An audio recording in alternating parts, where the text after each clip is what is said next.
Students, welcome to my YouTube channel.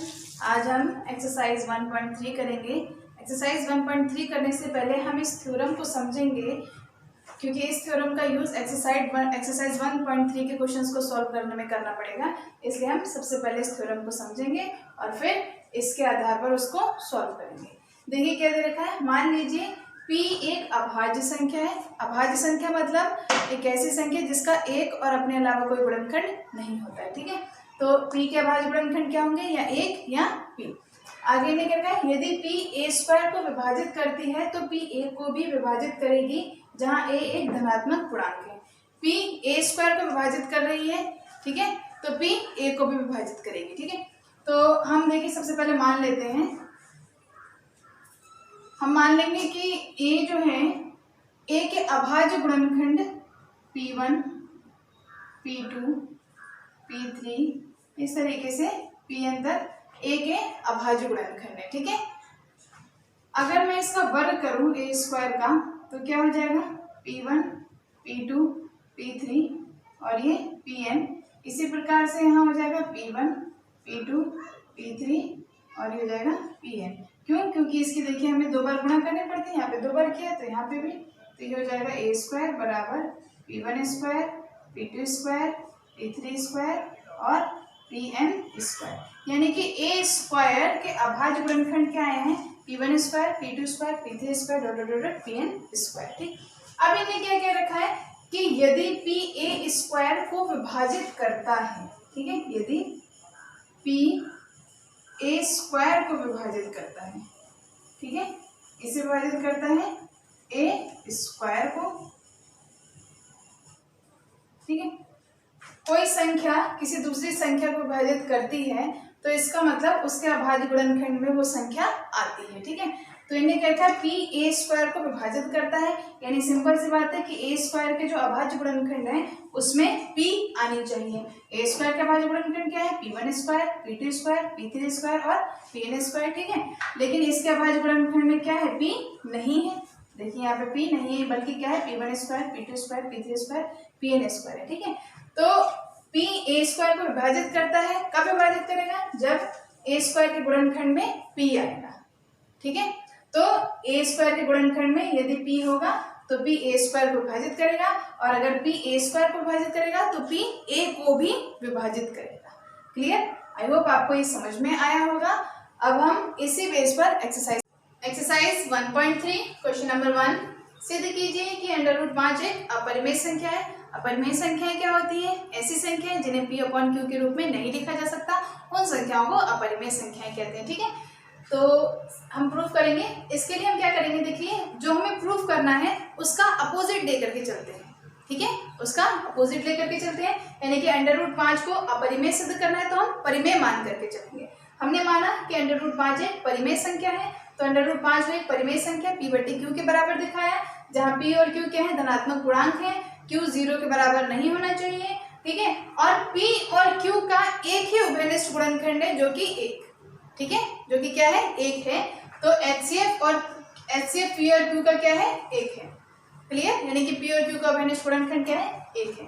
अब देखिए हम क्या करेंगे, ये इसके अपॉन में अगर हमने 1 लगाया तो P बराबर क्या हो जाएगा, √5 की Q से गुणा करेंगे तो √5Q। ठीक, दोनों पक्षों में इसका वर्ग कर देंगे तो हो जाएगा P स्क्वायर बराबर √5Q का हम वर्ग करेंगे तो बचेगा √5 का वर्ग होता है 5 और ये क्या होगा, Q स्क्वायर। ठीक है, इसको हम बना लेते हैं समीकरण 1। ठीक है, अब देखिए कंडीशन P स्क्वायर, और अगर मैं इसे अपॉन में लेके आती हूँ 5 बराबर Q स्क्वायर। ठीक, तो क्या होगा, अगर P स्क्वायर 5 से विभाजित है तो P भी 5 से विभाजित होगा। ठीक है, जैसे कि हमने पिछली थ्योरम की थी, यानी कि अभी जो हमने थ्योरम की थी उसके अकॉर्डिंग उसमें क्या था, अगर जो P है a स्क्वायर को विभाजित करता है तो P a को भी विभाजित करेगा। ठीक, वैसे ही अगर P स्क्वायर जो है वो 5 से विभाजित है तो P भी 5 से विभाजित होगा। क्लियर, अब देखिए हम क्या करेंगे, यहाँ से यहाँ लिखेंगे P स्क्वायर 5 से विभाजित है। ठीक है, P स्क्वायर 5 से विभाजित है, तब P भी 5 से विभाजित है। अगर p स्क्वायर 5 से विभाजित है तब p भी 5 से विभाजित होगा। क्लियर? अब क्या करेंगे, देखिए माना हमने कि p बराबर 5r, ठीक है, यानी कि p के जो गुणनखंड है वो क्या है, 5r है। इसका वर्ग करेंगे हम दोनों पक्षों में, तो p स्क्वायर बराबर 5r का स्क्वायर, तो अगर p स्क्वायर 5 का स्क्वायर क्या होता है 25r स्क्वायर, ठीक है। समीकरण 1 से p स्क्वायर का मान रखेंगे हम यहाँ पे, समीकरण 1 से p स्क्वायर का मान रखने पर ये क्या हो जाएगा, p स्क्वायर की जगह हम लगा देंगे 5q स्क्वायर, ठीक है।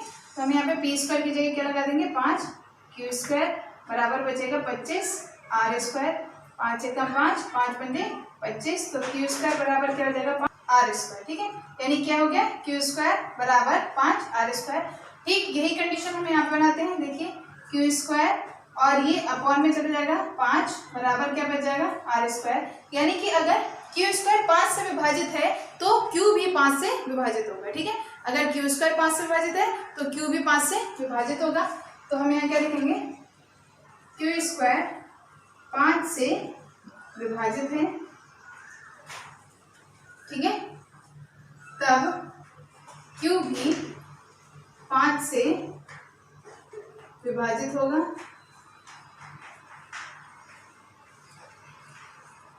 क्लियर? अब देखिए q स्क्वायर 5 से विभाजित है तब q भी 5 से विभाजित होगा, यानी कि q और p देखिए दोनों ही 5 से विभाजित है, तो q और p दोनों ही 5 से विभाजित है, तब q और p का एक उभयनिष्ठ गुणनखंड क्या होगा 5 होगा। लेकिन ऐसा नहीं है, क्यों? क्योंकि देखिए यहाँ पे p और q का उभयनिष्ठ गुणनखंड क्या है, सिर्फ और सिर्फ 1 है, और हमने जब सॉल्व किया है तो क्या आ रहा है 5 आ रहा है, लेकिन यहाँ कितना है 1 है। तो यानी कि हमारा ये जो कथन हमने माना था कि √5 एक परिमेय संख्या है, ये गलत हो जाएगा, और इस कंडीशन में क्या बचेगा कि √5 एक अपरिमेय संख्या हो जाएगी, ठीक है। तो हम इस बात को लिखेंगे, q स्क्वायर 5 से विभाजित है तब q भी 5 से विभाजित होगा, p तथा q दोनों ही 5 से विभाजित हैं, ठीक है, p तथा q दोनों ही 5 से विभाजित हैं, तब दोनों का एक उभयनिष्ठ गुणनखंड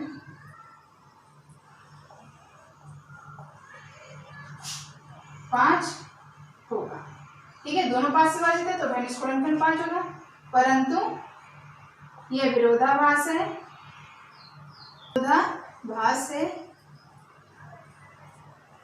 ठीक है, परंतु ये विरोधाभास है क्योंकि p तथा q में एक के अलावा कोई उभयनिष्ठ गुणनखंड नहीं है, कोई उभयनिष्ठ गुणनखंड नहीं है, इसलिए हमारी कल्पना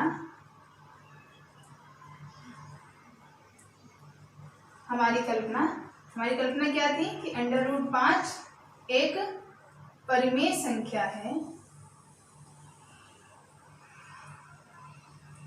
ये क्या है गलत है, ठीक है। अतः √5 एक अपरिमेय संख्या है।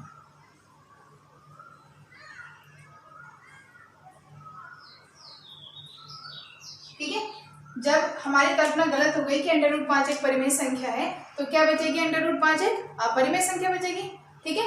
आई होप आपको ये समझ में आया होगा।